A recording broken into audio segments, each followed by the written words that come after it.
আসসালামু আলাইকুম। এটিএন বাংলা সংবাদে সবাইকে স্বাগত জানাচ্ছি রোকসানা মিম। শুরুতেই বিআরবি কেবল সংবাদ শিরোনাম।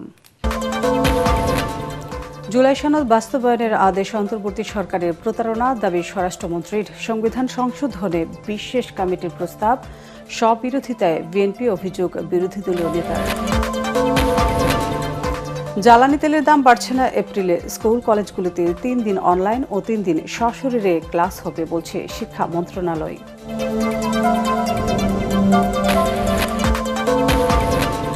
আর্থিক ব্যবস্থাপনা স্থিতিশীল করায় আগামী বাজেটের প্রধান চ্যালেঞ্জ মূল্যায়ন সিপিডির। বৈশ্বিক প্রেক্ষাপট বিবেচনায় বাস্তব ধর্মীয় উদ্যোগ নেওয়ার তাগিদ দেবপ্রিয় ভট্টাচার্যের। এবং ইস্পাহানে গোলাবারুদের ডিপোতে পেন্টাগনের ব্যাংকার বাস্টার বোমা হামলা। কুয়েতি জাহাজে আঘাত তেহরানের। যুক্তরাষ্ট্রে তেলের দাম 4 বছরের মধ্যে সর্বোচ্চ। শুনছিলেন বিআরবি কেবল সংবাদ শিরোনাম, এবার বিস্তারিত। জুলাই সনদ বাস্তবায়ন আদেশকে অন্তর্বর্তী সরকারের অন্তহীন প্রতারণার দলিল বলে আখ্যা দিয়েছেন স্বরাষ্ট্রমন্ত্রী সালাউদ্দিন আহমেদ। এই ইস্যুতে সংসদে নির্ধারিত আলোচনায় সংবিধান সংশোধনে বিশেষ কমিটি গঠনেরও প্রস্তাব দেন তিনি। অন্যদিকে গণভোট ও সংস্কার ইস্যুতে সরকার সব বিরোধিতা করছে বলে অভিযোগ করেন বিরোধী দলীয় নেতা ও জামাতের আমির ডাক্তার শফিকুর রহমান। সরকার ও বিরোধী দলের তুমুল বিতর্কের পর জুলাই সনদ বাস্তবায়ন নিয়ে কোনো সিদ্ধান্ত ছাড়াই অধিবেশনে মুলতবি করেন স্পিকার। বিস্তারিত জানাচ্ছেন একরামুল হক সাইম। বলছে জুলাই জাতীয় সনদ 2025-এর যে সকল বিষয়ে ঐক্যমত্য হয়েছে উইথ নোট অফ ডিসেন্ট। কিন্তু এখানে নোট অফ ডিসেন্টের প্রশ্নটা কোথায়? এখানে নোট অফ ডিসেন্টের অংশটা কোথায়? আপনি প্রস্তাবটা করলেন আর নোট অফ ডিসেন্ট সহ যেভাবে আমরা ঐক্যমত্য হয়েছে সেটা লিখলেন না। তার মানে এটা হচ্ছে একটা জাতীয় প্রতারণা দলিল। ইন্টারিম গভর্নমেন্ট, অস্থায়ী গভর্নমেন্ট, তত্ত্বাবধায়ক সরকারের মতো মৌলিক কোনো বিষয়ে সিদ্ধান্ত নেওয়ার এখতিয়ার রাখে না। তারা কিভাবে একটা অবৈধ আদেশ জারি করে রাষ্ট্রপতিকে দিয়ে? আমি মহামান্য রাষ্ট্রপতির সাথে তখন কথা বলেছিলাম যে মহামান্য রাষ্ট্রপতি, আপনি কি আদেশ জারি করতে পারেন? বলে আমি তো পারি না, কিন্তু আমাকে পারাচ্ছে। তা এখন সংসদে অন্তর্বর্তী সরকারের বিরুদ্ধে বোমা ফাটালেন স্বরাষ্ট্রমন্ত্রী সালাউদ্দিন আহমেদ। গণভোট অধ্যাদেশ ও জুলাই সনদ বাস্তবায়ন আদেশের বৈধতা নিয়ে প্রশ্ন তুললেন একেবারেই রাগডাক ছাড়াই। আর একটা ভোট যেটা গণভোট হয়েছে সেটা সংস্কারের পক্ষে আছে কিনা হ্যাঁ অথবা না বলে।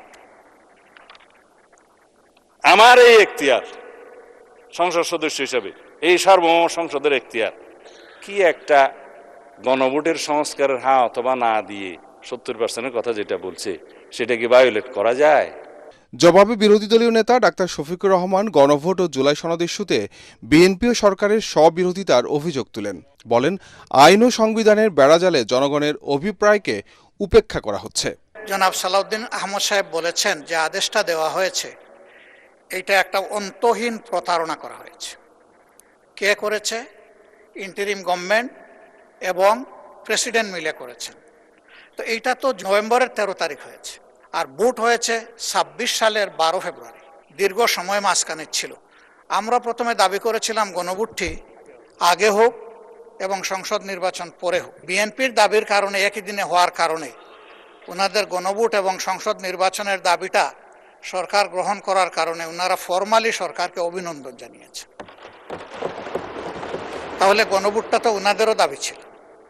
গণভোটে কি কি বিষয় অন্তর্ভুক্ত হবে তা কিন্তু আগেই তাদের ওয়েবসাইটে প্রচার করা হয়েছে। আমি নিজে সংস্কার এর জন্য যে ঐকমত্য কমিশন হয়েছিল সেখানে কোনো মেম্বার হিসেবে যোগদানের সৌভাগ্য অর্জন করি নাই, কিন্তু এখানে অনেকে ছিলেন, তাদের হাতেই তো এগুলো ফর্মুলেট হয়েছে।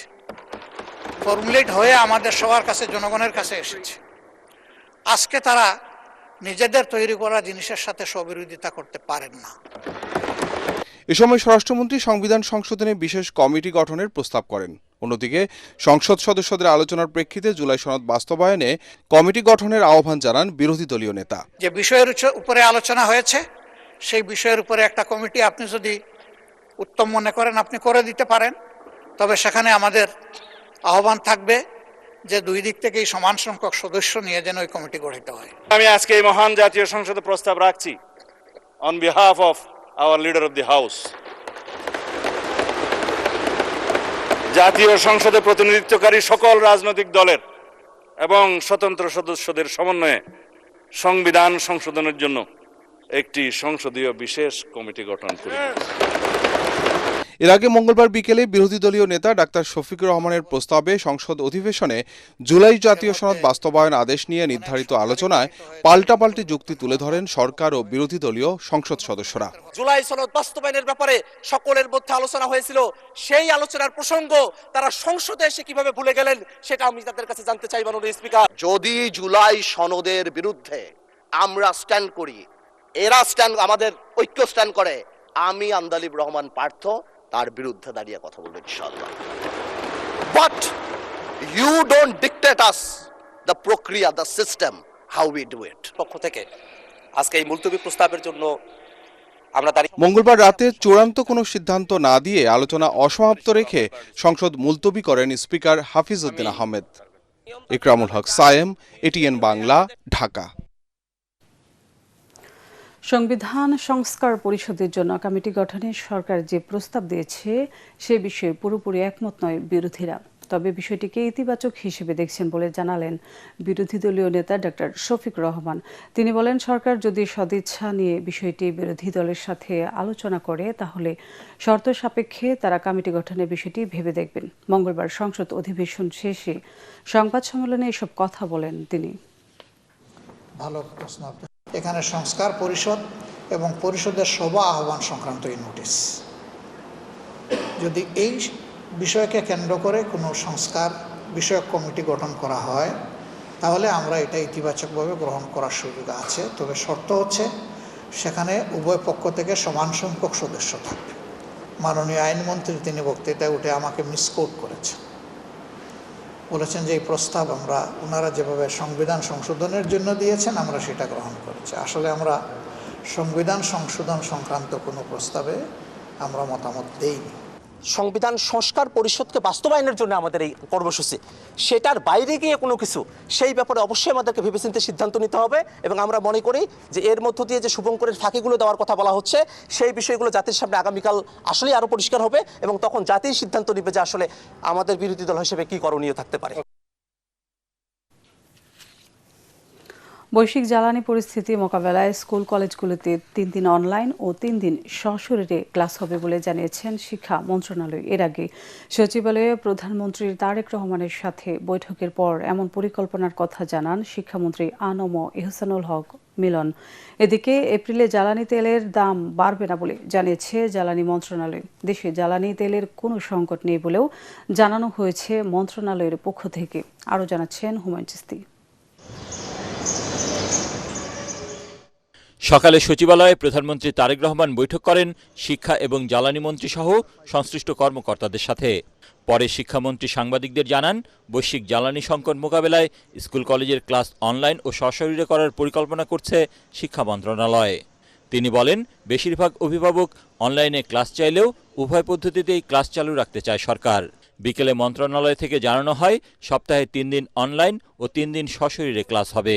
Not the university, I'm talking about the school system এর মধ্যে করছি, English medium, Bangla medium, all medium, specially the metropolitan সিটির কথা আমরা বলছি। 55% পিপল চাচ্ছে, ইউজার্সরা চাচ্ছে যে তারা যেন অনলাইনে যায়, বাট কমপ্লিটলি অনলাইনে যদি যাওয়া হয় যেটা আমরা আবার আনসোশ্যাল হয়ে যাব। এদিকে এপ্রিলেও জ্বালানি তেলের দাম না বাড়ানোর সিদ্ধান্ত নিয়েছে সরকার। মন্ত্রণালয়ের পক্ষ থেকে জানানো হয়েছে, দেশে প্রয়োজনীয় জ্বালানি তেলের মজুদ রয়েছে। আমরা মার্চ মাসেও আপনাদেরকে আশ্বস্ত করেছি যে আমাদের কোনো সংকট নেই। এপ্রিলের একদিন আগে দাঁড়িয়েও আমি বলছি আপনাকে, ইনশাল্লাহ কোনো অসুবিধা নেই। আমাদের সম্পূর্ণ প্রস্তুতি আছে। সাপ্লাই চেইনে যা যা করা দরকার, যেটুকু ডিজেল প্রতি মাসে চাহিদা, যেটুকু অকটেন প্রতি মাসে চাহিদা, সেটা কিভাবে নিশ্চিত করা যায় আমরা কাজ করছি। মানুষ যদি স্বাভাবিক কেনাকাটা করে কোনো অসুবিধা ইনশাল্লাহ হবে না। এছাড়াও ডাক, টেলিযোগাযোগ ও তথ্য প্রযুক্তি মন্ত্রণালয়ের উপদেষ্টা মন্ত্রী সহ ঊর্ধ্বতন কর্মকর্তাদের সাথে বৈঠক করেন প্রধানমন্ত্রী তারেক রহমান। হুমায়ুন চিস্তি, এটিএন বাংলা, ঢাকা। জ্বালানি সংকটে সাময়িকভাবে বন্ধ হয়ে গেছে রাজধানীর বেশ কয়েকটি ফিলিং স্টেশন। এতে ভোগান্তিতে পড়েছেন ভোক্তারা। তারা বলছেন, সারাদিনে অন্তত 5টি পাম্প ঘুরেও তেল সংগ্রহ করা যায়নি। ফিলিং স্টেশন কর্তৃপক্ষ বলছে, ডিপো থেকে চাহিদার অর্ধেক তেল যোগান দেওয়া হচ্ছে, ফলে ঘনীভূত হচ্ছে সংকট। এদিকে পরিস্থিতি উত্তরণে যুক্তরাষ্ট্র ও রাশিয়া সহ বিভিন্ন দেশ থেকে জ্বালানি আমদানির চেষ্টা করছে সরকার বলে জানালেন পররাষ্ট্র প্রতিমন্ত্রী শামা ওবায়েদ। ইমদাদুল্লাহ বাবুর রিপোর্ট। এক মাস ধরে চলমান ইসরায়েল ইরান যুদ্ধের জেরে বিশ্বের অন্যান্য দেশের মতো বাংলাদেশের জ্বালানি খাতেও প্রভাব পড়েছে। তেল না থাকায় মঙ্গলবার রাজধানীর কল্যাণপুর, মিরপুর ও মতিঝিল সহ বেশ কিছু এলাকায় বন্ধ ছিল ফিলিং স্টেশন। কোথাও বা দীর্ঘ লাইনে অপেক্ষা করতে হয়েছে ভোক্তাদের, কিন্তু মেলেনি কাঙ্ক্ষিত জ্বালানি। ৬-৭টা পাম্প ঘুরছি, কিন্তু কোথাও কোনো তেল পাইনি। মতিঝিলে দেখলাম কয়েকটা পাম্প আছে, এটাও বন্ধ। 4টা পাম্প ঘুরছি, কিলোমিটার লাইন, এটা ফাঁকা দেখে আসছিলাম, এখানে তো বন্ধ। রেগুলার গাড়ি বের করতে পারছি না, কারণ বিভিন্ন জায়গাতেই দেখতেছি পাম্পগুলো বন্ধ। সরকার তো চেয়ারে বসে কাজ করছে, ফিল্ডে নামতে হবে। জ্বালানি না পেয়ে বড় সমস্যায় পড়ছে নগরীর গণপরিবহনগুলো। আমার দরকার হলে মনে করেন 35 লিটার, কালকে পাইছিলাম পুরাটাই, আজকে পাইনি। তেল না নিলে কালকে হয়তো বা গাড়ি বন্ধ থাকতে পারে। ফিলিং স্টেশন সংশ্লিষ্টরা বলছেন, পাম্পগুলোর চাহিদা মেটানোর মতো জ্বালানি সরবরাহ করতে পারছে না ডিপো। ডিপোতে আগে ধরেন 9000 পেট্রোল দিতাম, 9000 লিটারের 9000 লিটার দিত। এখন বর্তমানে 9000 লিটার ওরা 4500 ভাগ করে দিতেছে তেল। আমার চাহিদা যদি 30,000 হয়ে থাকে, সেখানে 4500 লিটার অকটেন আমি কয়জন কাস্টমারকে দিতে পারি। এ প্রসঙ্গে ডিপো কর্তৃপক্ষ কি বলছে আপনাদেরকে? ডিপো বলতেছে পরিস্থিতি স্বাভাবিক হবে, একটু ধৈর্য ধরেন। এদিকে পররাষ্ট্র মন্ত্রণালয়ে ব্রিফিংয়ে প্রতিমন্ত্রী শামা ওবায়েদ জানিয়েছেন, সংকট না থাকলেও যুক্তরাষ্ট্র ও রাশিয়া সহ সম্ভাব্য সব দেশ থেকে জ্বালানি আমদানির আলোচনা চলছে। অনুমতির প্রয়োজন আছে, কারণ একটা স্যাংশন দিয়ে রেখেছে রাশিয়া, সেই কারণে যুক্তরাষ্ট্রের কথাটা আসে। কিন্তু সেটা নিয়েও যুক্তরাষ্ট্রের সাথে ও জ্বালানি মন্ত্রণালয় আলাপ করছে, রাশিয়ার সাথেও আলাপ করছে। যুক্তরাষ্ট্র, রাশিয়া, ভারত, ইন্দোনেশিয়া, মালয়েশিয়া সব সোর্সিংয়ে আমরা করছি। যেখান থেকে আমরা আগে পাই সেখানে আমরা মজুত করছি। বৈশ্বিক পরিস্থিতি বিবেচনায় দেশবাসীকে জ্বালানি সাশ্রয়ী হওয়ার আহ্বানও জানিয়েছেন প্রতিমন্ত্রী। ইমদাদুল্লাহ বাবু, ATN বাংলা, ঢাকা। দেশব্যাপী জ্বালানি খাতে সাঁড়াশি অভিযান চালিয়ে 24 ঘণ্টায় অবৈধভাবে মজুতকৃত 87,700 লিটার তেল উদ্ধার করা হয়েছে। এসব অভিযানে 191টি মামলা দায়েরের পাশাপাশি মোট 9,35,070 টাকা অর্থদণ্ড আদায় করা হয়েছে। এদিকে তেল না থাকায় আজও সারা দেশে বন্ধ রয়েছে অনেক পাম্প। ডিপো থেকে চাহিদা অনুযায়ী তেল না পাওয়ার অভিযোগ করছে পাম্প মালিকরা। মনির হোসেন তপুর রিপোর্ট। জ্বালানি পরিস্থিতি পর্যবেক্ষণে এবং তেল চোরদের ধরতে সারা দেশব্যাপী সাঁড়াশি অভিযান চালাচ্ছে সরকার। গত 24 ঘণ্টায় 391টি অভিযান ও ভ্রাম্যমাণ আদালত পরিচালনা করে চোরাইভাবে মজুতকৃত 1.25 লাখ লিটার তেল উদ্ধার করা হয়েছে। গাজীপুরের কোনাবাড়িতে Messrs Abdul Ali filling station থেকে অবৈধভাবে মজুদ 34,000 লিটার জ্বালানি তেল জব্দ করেছে ভ্রাম্যমাণ আদালত। সোমবার রাতে জেলা প্রশাসনের নির্বাহী ম্যাজিস্ট্রেট সালেহুর রহমান ও গাজীপুর 63 বিজিপির উপ অধিনায়ক মেজর শরীফ আহমেদ ভুইয়ার নেতৃত্বে এই অভিযান পরিচালিত হয়। অবৈধভাবে জ্বালানি তেল মজুতের দায়ে প্রতিষ্ঠানটির ম্যানেজার আবুল কাশেম বাবুলকে 1 মাসের বিনাশ্রম কারাদণ্ড দিয়েছে ভ্রাম্যমাণ আদালত। একই সঙ্গে সিলগালা করে দেওয়া হয় প্রতিষ্ঠানটি। আসার পরে আমরা দেখতে পাই যে এটা বন্ধ অবস্থায় পাই। আমরা প্রবেশ করার পরে আমরা দেখতে পাই যে স্টোরেজে প্রায় 28,000 ডিজেল এবং 5,500 অকটেন পাওয়া যায়, যেটা আমাদের মনে হচ্ছে ইলিগাল স্টোর করে কৃত্রিম সংকটের চেষ্টা চলছে। চুয়াডাঙ্গায় পৃথক অভিযান চালিয়ে 9,200 লিটার তেল জব্দ করেছে জেলা প্রশাসন। একই সাথে তেল পরিমাপে কারচুপি করায় 60,000 টাকা জরিমানা করা হয়েছে। পাচারে জড়িত 4 জনকে আটক করা হয়। অতিরিক্ত দামে তেল বিক্রির দায়ে ব্রাহ্মণবাড়িয়ার কসবা উপজেলায় এক ব্যবসায়ীকে কারাদণ্ড দেওয়া হয়েছে। এদিকে দিনাজপুর সহ বিভিন্ন জেলায় পেট্রোল অকটেনের তীব্র সংকট দেখা দিয়েছে।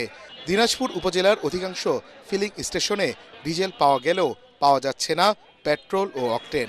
ঘন্টার পর ঘন্টা লাইনে দাঁড়িয়েও তেল না পেয়ে ক্ষোভ জানিয়েছেন চালকরা। 9,000 লিটার আমাদের মানে ধারণ ক্ষমতা, সেখানে তেল পাচ্ছি আমরা 3000 litre, 3000 litre octane, 3000 litre petrol, 3000 litre diesel. যে মোটরসাইকেল যেভাবে লাইন করে দীর্ঘ অপেক্ষায় আছে, সে সকাল থেকে অপেক্ষা করতেছে। এই সামান্য 3000 লিটার যে কতটুকু দিতে পারবে তার মধ্যে শেষ হয়ে যাবে, তারপর তারা অনেক কষ্ট করে অপেক্ষা করে তাদের চলে যেতে হচ্ছে। এই অবস্থা দাঁড়াইছে এখন দিন, সব জায়গারই অবস্থা এই অবস্থায় দাঁড়াইছে। তেল যদি পর্যাপ্ত যদি বাংলাদেশে থাকে তাহলে এইভাবে তেল দিচ্ছে কেন, সেটাই হচ্ছে কথা। এদিকে খাগড়াছড়িতে দীর্ঘদিনের তেল সংকট এখন চরম ভোগান্তির কারণ হয়ে দাঁড়িয়েছে। পটুয়াখালীতেও প্রকট হচ্ছে তেল সংকট। চাহিদা অনুযায়ী ডিজেল না পাওয়ায় গত এক সপ্তাহে গভীর সমুদ্রে মাছ শিকারে যেতে পারেনি অনেক জেলে।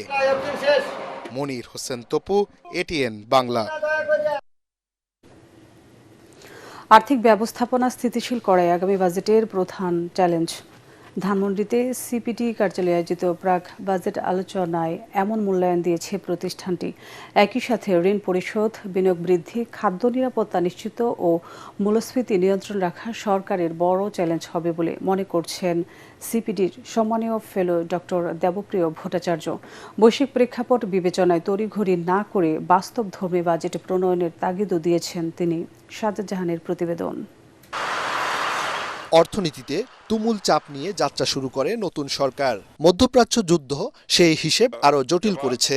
সংকটকালে আগামী অর্থবছরের আয় ব্যয়ের হিসেব কেমন হবে তা নিয়ে চলছে নানা আলোচনা। এমন বাস্তবতায় স্বল্প সময়ে তড়িঘড়ি করে বাজেট প্রণয়নে সংকট আরও বাড়বে বলে শঙ্কা করছে সিপিডি। কাল্পনিক বাজেট প্রথা থেকে সরকারকে সরে আসারও তাগিদ দিয়েছে সংস্থাটি। এই ক্রাইসিসগুলো দূর করা এবং কিন্তু আমাদের জন্য সবচাইতে ইম্পর্টেন্ট ফ্যাক্টর হয়ে আসবে। আমরা বলছি যে একটা বছর একটু সংহত করার কথা বলছি। দেশের সামষ্টিক অর্থনৈতিক অস্থিরতা ও ক্রমবর্ধমান মূল্যস্ফীতির মধ্যেই পর্যবেক্ষণ তুলে ধরে স্বল্প ও দীর্ঘমেয়াদী রোডম্যাপ তৈরির পরামর্শ অধ্যাপক দেবপ্রিয়র। সংশোধিত বাজেট যদি আগের মতোই হয় এবং কল্পিত সংখ্যা দিয়ে বাস্তবায়ন হয়, ওটার উপরে যদি আবার আপনি নতুন বাজেট তৈরি করেন, তাহলে তো ভিতরের যেই পানি ছিল সে তো ওই ওয়াটার ইন দ্য এস্টিমেটস থেকে যাবে। আপনি যদি এই কঠোর আর্থিক শৃঙ্খলা এই বছর না যান, তাহলে এর ফলাফলের পরে 5 বছর পরে যখন এই অর্থমন্ত্রী শেষ বাজেট দিবেন এই সরকারের, তখন কি অবস্থায় পড়বেন সেইটা চিন্তা করেন। এছাড়া জ্বালানি তেলের সংকট নিরসনে নানা পরামর্শ তুলে ধরেন এই অর্থনীতিবিদ। যে সাশ্রয়ী মূল্যে কোথা থেকে আনতে পারবো, এখানে যদি কোনো কারণে বৈদেশিক সম্পর্ক আমার বাধা হয়ে এসে দাঁড়ায়, সেটা রাজনৈতিকভাবে বিবেচনা করতে হবে।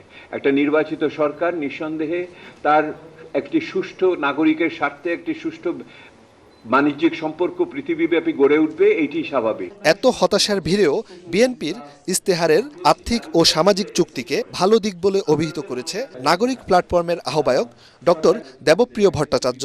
বিএনপি তার বাজেট ম্যানিফেস্টোতে কি বলেছে? ওনারাই বলেছেন যে আরো বিভিন্ন উৎস থেকে আয় বাড়াবেন, বিনিয়োগ করবেন। তো সেই জন্য একটা যে শব্দ ব্যবহার করেছে, ফিসক্যাল সোশ্যাল কন্ট্রাক্ট, অর্থাৎ একটি আর্থিক সামাজিক চুক্তি, ওনাদের সেই চুক্তি মানতে হবে। সকল প্রতিকূলতা পাশ কাটিয়ে বাস্তবমুখী বাজেট প্রণয়ন সরকারের মুনশিয়ানার পরিচয় হবে বলে মনে করেন আলোচকরা। এরকম আবার না হয় যেন কেউ কথা রাখেনি, সেই জন্যই আমরা প্রথম বছর 3 মাসে আগে থেকে এই কথাগুলো ধরতেছি। সাজ্জাদ জাহান, এটিএন বাংলা, ঢাকা। সচিবালয়ে আকস্মিক এক সাক্ষাতে পদোন্নতি বঞ্চিত বিসিএস স্বাস্থ্য ক্যাডারদের চিকিৎসকদের কথা শুনেছেন প্রধানমন্ত্রী তারেক রহমান। প্রধানমন্ত্রীর সাথে আনুষ্ঠানিক সাক্ষাতের আবেদন জানাতে সচিবালয়ে যান একদল স্বাস্থ্য ক্যাডার কর্মকর্তা। এ সময় কর্মকর্তারা দীর্ঘদিন ধরে বঞ্চনার অভিযোগ তুলে ধরেন। তারেক রহমানের অতিরিক্ত প্রেস সচিব জানান, প্রধানমন্ত্রী তাদের কথা শুনে বিবেচনার আশ্বাস দিয়েছেন। এদিকে জুলাই আন্দোলনে শহীদ মীর মুগ্ধের বাবা মীর মুস্তাফিজুর রহমানের শারীরিক অবস্থার খোঁজখবর নিয়েছেন প্রধানমন্ত্রী। জাতীয় হৃদরোগ ইনস্টিটিউটে তাকে দেখতে যান সরকার প্রধানের ব্যক্তিগত চিকিৎসক ডাক্তার আনম মনোয়ারুল কাদের বিটু। এ সময় প্রধানমন্ত্রীর পক্ষ থেকে আর্থিক সহায়তাও তুলে দেন মীর মুগ্ধের পরিবারের হাতে। এবছর হামে আক্রান্ত হয়ে অর্ধশতাধিক শিশুর মৃত্যু হয়েছে। টিকা কার্যক্রম ব্যাহত হওয়ায় দেশে হঠাৎ হামের প্রাদুর্ভাব বেড়েছে বলে জানিয়েছেন চিকিৎসকরা। সেই কারণে এপ্রিল থেকে 6 মাস বয়সী শিশুদের টিকা কার্যক্রমের আওতায় আনার পরিকল্পনা নিয়েছে সরকার। প্রাদুর্ভাব মোকাবেলায় প্রস্তুতি নেওয়া হচ্ছে বলে জানিয়েছেন স্বাস্থ্যমন্ত্রী। এদিকে হাসপাতালগুলিতে পেডিয়াট্রিক আইসিইউ সংকট থাকায় চিকিৎসা সেবা ব্যাহত হচ্ছে বলে অভিযোগ ভুক্তভোগীদের। সাজ্জাদ জাহানের আরেকটি রিপোর্ট। আকস্মিকভাবে দেশ জুড়ে বেড়েছে হামে আক্রান্ত শিশুর সংখ্যা। চলতি মৌসুমে হামে আক্রান্ত হয়ে 38 শিশুর মৃত্যু হয়েছে। শুধু এ মাসেই প্রাণ হারিয়েছে 32 জন। স্বাস্থ্য অধিদপ্তরের তথ্য মতে আক্রান্তের সংখ্যা 764 জন। রাজধানীর হাসপাতালগুলোতে বেড়েছে হামের রোগী। দেশের বিভিন্ন জায়গা থেকে আসছেন রোগীরা। চিকিৎসকরা বলছেন, শিশুদের 9 থেকে 15 মাসের মধ্যে হামের টিকার নিয়মিত কার্যক্রম ব্যাহত হওয়ার কারণেই বাড়ছে প্রাদুর্ভাব। 49 হামের রোগী আমাদের টোটাল পেশেন্ট আছে, তার মধ্যে আগের পেশেন্ট ছিল 42 জন। এতগুলি রোগী একসাথে আসা শুরু করলো, তখন আমরা কিছুটা আতঙ্কিত হয়ে গেলাম। এবং হামের সাথে সবচেয়ে প্রবলেম হলো হাম সংক্রান্ত জটিলতায় বাচ্চারা মারা যায় বেশি। আমাদের সরকারের উচিত এই হাসপাতালের প্রতি নজর দেয়া, এই হাসপাতালকে আরো বেশি সমৃদ্ধ করা, এই হাসপাতালের ফান্ডিং আরো বাড়ানো। তবে উদ্বেগের বিষয় হলো আক্রান্ত অধিকাংশ শিশুর বয়স 9 মাসের কম। এতে দুশ্চিন্তা বাড়ছে অভিভাবকদের। আবার কারো কারো টিকা নেয়ার পরও হচ্ছে হাম। সেই সাথে শিশু আইসিইউর সংকটে মৃত্যুর সংখ্যা বাড়ছে। হামের জন্য পরে অক্সিজেন ঢুকেছে, পরে বলতেছে পিআইসি লাগবে, বাট পিআইসিও আমরা পাইতেছি না কোনো জায়গার মধ্যে। যাও পাইছি কোনো জায়গায়, পাওয়ার পরে বলতেছে যে এই হামের জন্য তারা এটা নিবে না। কাশ, ঠান্ডা, জ্বর একই অবস্থায় চলতেছে। ওরা অক্সিজেন দিয়েই রাখছে, এরা কোনো গুরুত্ব দেয় না। বাবু খালি কান্নাকাটি করে। আমি বলতেছি, এরা বলতেছে ডাক্তার আসুক তারপরে কথা বলবে। এদিকে হামের প্রাদুর্ভাব ঠেকাতে নানা উদ্যোগ নিচ্ছে স্বাস্থ্য মন্ত্রণালয়। দীর্ঘ সময় হামের টিকার ক্যাম্পেইন না করা ও টিকা সংকটের কারণে রোগের বিস্তার ঘটছে বলে দাবি স্বাস্থ্যমন্ত্রীর। রাজশাহীতে কালকে আমরা 5টা ভেন্টিলেটর আমরা নিউ নেটাল ওখানে পাঠিয়েছি। ইনশাআল্লাহ we are facing the acute attack of measles. মিজেলসটা হঠাৎ কেন বেড়ে গেল আপনারা ভালো করে শুনুন।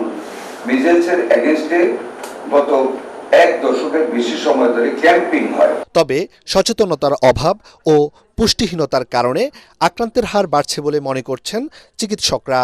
9 মাসের আগে কিন্তু যাদের বাচ্চাদের হাম হয়েছে, 9 মাসের আগে যখন হাম দেওয়ার বয়স কিন্তু 9 মাস।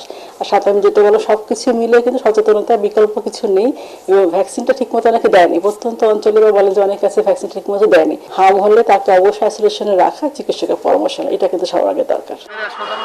সাজ্জাদ জাহান, এটিএন বাংলা, ঢাকা। এবার ইরান আমেরিকার যুদ্ধ প্রসঙ্গ।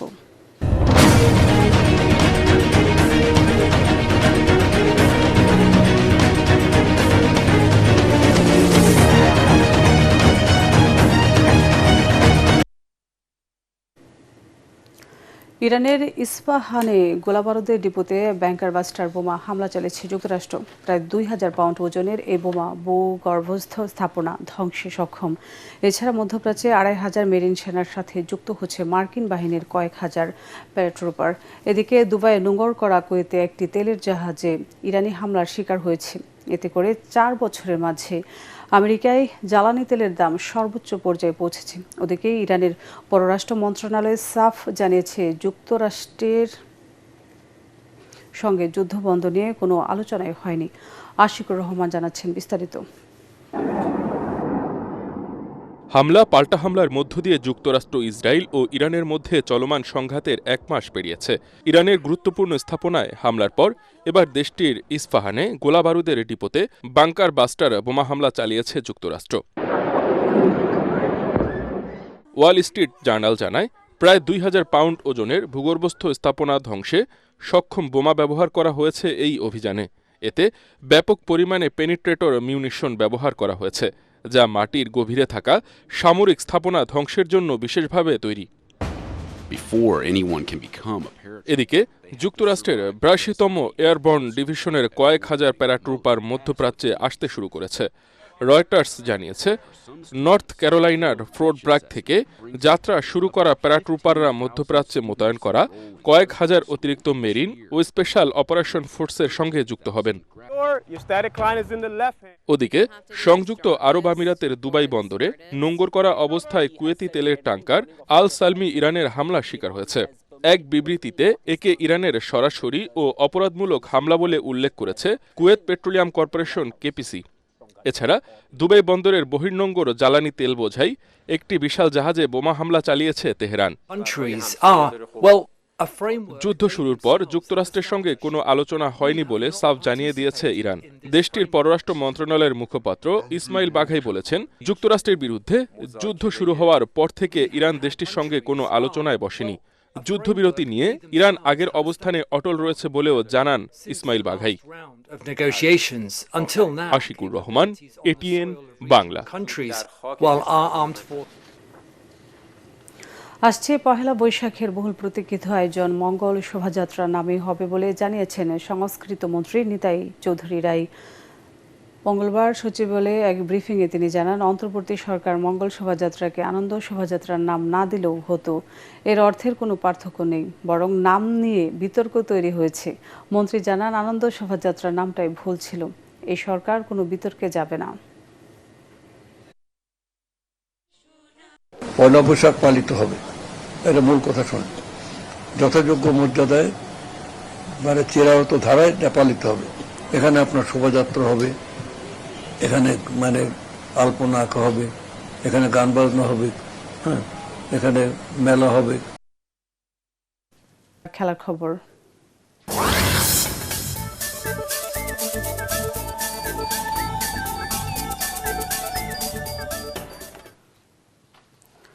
এএফসি এশিয়ান কাপ বাছাই সি গ্রুপের শেষ ম্যাচে সিঙ্গাপুরের কাছে 1-0 গোলে হেরেছে বাংলাদেশ।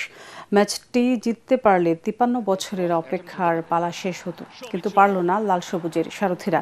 31 মিনিটে ইকসান ফান্দির পাস থেকে বল জালে জড়ান হারিস স্টুয়ার্ট, আর তাতে কপাল পড়ে হামজা চৌধুরী ও বিশ্বনাথ ঘোষদের। এই গ্রুপে হংকং, বাংলাদেশ ও ভারতকে পেছনে ফেলে আগে চূড়ান্ত পর্ব নিশ্চিত করছে সিঙ্গাপুর।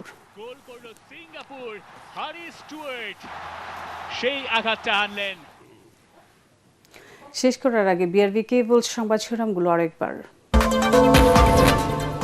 জুলাই সনদ বাস্তবায়নের আদেশ অন্তর্বর্তী সরকারের প্রতারণা দাবি স্বরাষ্ট্রমন্ত্রীর। সংবিধান সংশোধনে বিশেষ কমিটি প্রস্তাব, সব বিরোধিতায় বিএনপি অভিযোগ বিরোধী দলীয় নেতার। জ্বালানি তেলের দাম বাড়ছে না এপ্রিলে। স্কুল কলেজগুলোতে 3 দিন অনলাইন ও 3 দিন সশরীরে ক্লাস হবে বলছে শিক্ষা মন্ত্রণালয়।